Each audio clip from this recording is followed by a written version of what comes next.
Nobody wants to sit next to me, apparently. No, I just didn't know whether people were going to be here or not. I have not heard from Katie, Sean, or Liggy, who is usually here earlier than everybody else.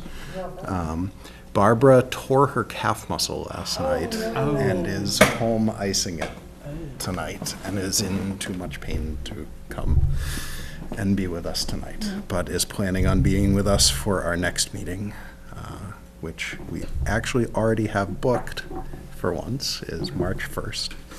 I am checking to see if I have gotten an email update, otherwise this will be a relatively quick meeting. Oh, okay. Okay, so, all right. So official welcomes to the February 9th, is it the 9th today? 8th meeting of the Abington Finance Committee. We are scraping through a quorum here tonight. And we do not have a lot of business on the agenda. We do have a budget update that has been given to us on the state of the draft budget by the town manager. And we'll go over a couple of things, a little bit of the schedule, if I can get my phone that has the document on it to load it. I'm going to try that again, but we have the schedule for our department head meetings to go through. They should be entirely on Wednesday evenings at our normal time. So that should be helpful. And my phone's connection does not seem to want to work. I think I might have it now. And then the Springtown meeting, we have a tentative date for. It is May 22nd, Monday, with a backup date of Wednesday, May 24th. Jumping a tiny bit out of order on that, but that is the date that we have been given for that. And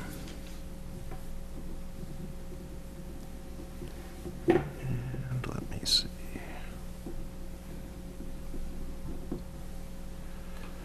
All right, so we have an update on the preliminary budget. Let's see. The revenue forecast and operating deficit based on current projections has narrowed to $311,829.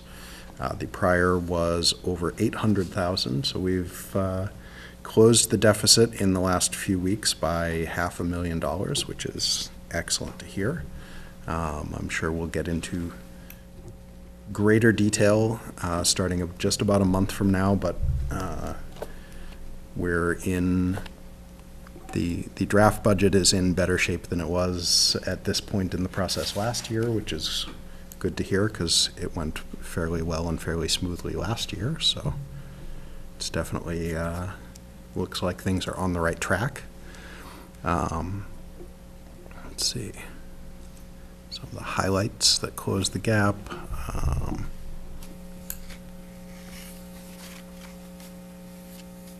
Indirect costs being attributed to the ambulance enterprise account for health insurance costs for 4 new firefighters. An additional net unrestricted local government aid. So government aid went up by $167,000. That is good news. And that's from the state.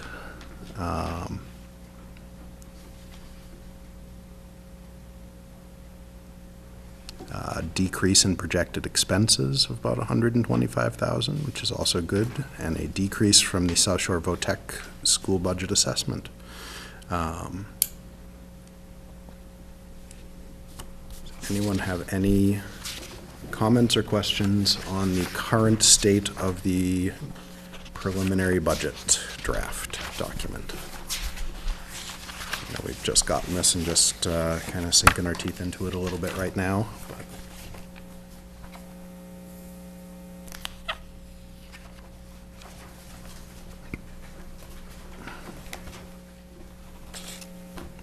right, without that, we will move on to item number 2, our department head meeting timeline.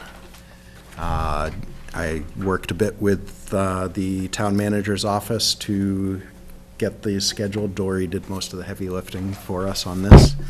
We made sure to keep bigger departments on different nights, a little bit better than we did last year. We will be starting on Wednesday, March 1st, which will be our next meeting. Starting that meeting, we will have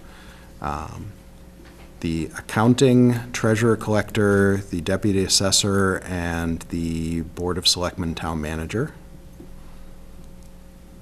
And I will, that was March 1st, Wednesday, March 1st. I will, if I haven't already, which I think I did, I will email this out to everybody to make sure that you have the document with all of these, so you don't have to feverishly take notes unless you want to. And for those at home, I will not email it to you, I apologize. But Wednesday, March 8th, the next week, we have the Board of Health and the Fire Department. The Ides of March, Wednesday, March 15th, the library, the building inspector, and the town clerk. Wednesday, March 22nd, the DPW, the Council on Aging, and the Veterans Agent. And we will not have a major department in with the DPW this year. Wednesday, the 29th of March, it's the South Shore VOTEC and the Water Department. On Wednesday, April 5th, the School Department. And then on Wednesday, April 12th, the Network Administrator / IT Department and the Police Department. And that will be the end of our department head meetings. Does anyone have questions, comments, concerns, suggestions, any groupings that sounded like it might be too much for one night? All right.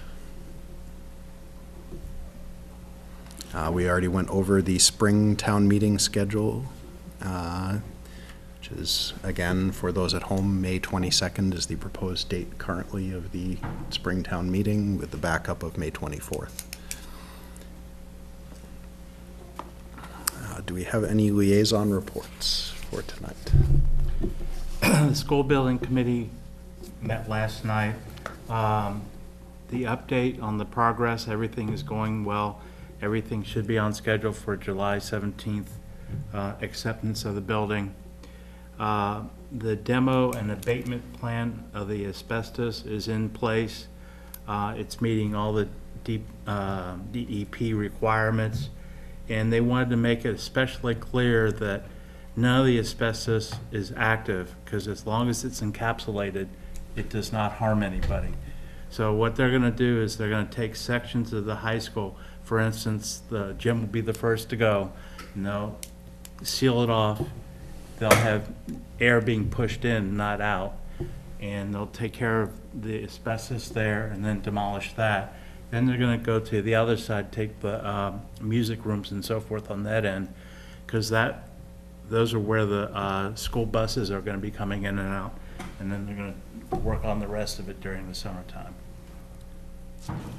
For those that were not here or did not hear it during our last meeting, the reason that the Springtown meeting is going to be in May this year is because the gym where we normally hold it is being demolished right after graduation in early June. So we cannot have the town meeting in a demolished gym.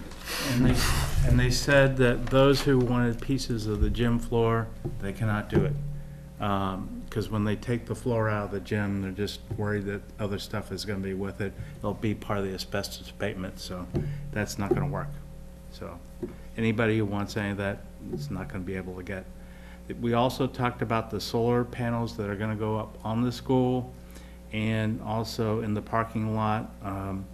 They, based on having what they call a 40 to 50 car parking area covered in the solar panels in the parking lot, it would generate between $90,000 and $100,000 in both direct electricity credit and credits for the town. So it would basically pay for the additional amount of electricity they're going to be using that the rest of the schools aren't right now, because they're going to have air conditioning and that kind of stuff. So that's why they're going to have increased cost. So, but it'll be offset by the solar panels. And again, they're working on getting it done the right way and so forth, because you have a whole bunch of issues putting it up on the roof and so forth. And that's pretty much all we talked about last night. But again, everything's on schedule, working like a charm. Excellent. Any other liaison reports? Liggy and I Liggy went to the South Shore VOTEC budget presentation. He said they put on a very good presentation. I was intending to go myself and was caught late at work in Fall River that night and couldn't get there in time. But Liggy went, said it was an excellent presentation.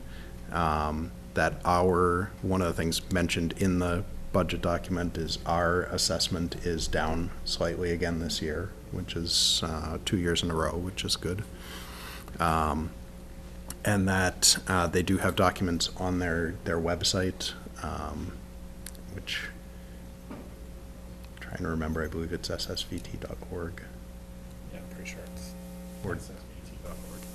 So if anyone wants to look, the presentation is on there. I did go through it myself.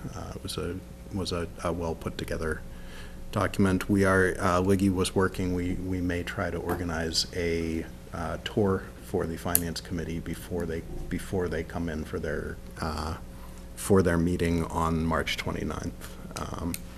So we're looking to see, and we'll definitely email with you guys about if we can get that put together. I did go on one that they had there, and so anybody, if you can put it together, anybody that can go, it's very well worth going through. It's impressive what they've done with an old building and how they've added on, and what they offer is great. Any other liaison reports before we move on? All right, correspondence. We have 3 copies of The Beacon. I know that Mike needs some reading now that he has a new baby at home, so I'll give him one. And I know that Lisa was looking for this one, and I think Pete wanted that one. So, and we do have a letter from the Massachusetts Taxpayers Foundation. Take a look and see what that is.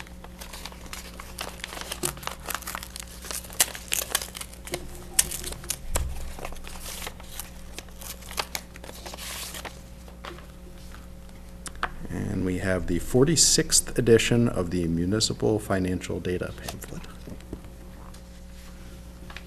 which gives us information on local finance, statewide information, tax rates, and other incredibly riveting information that would not ever help anyone sleep,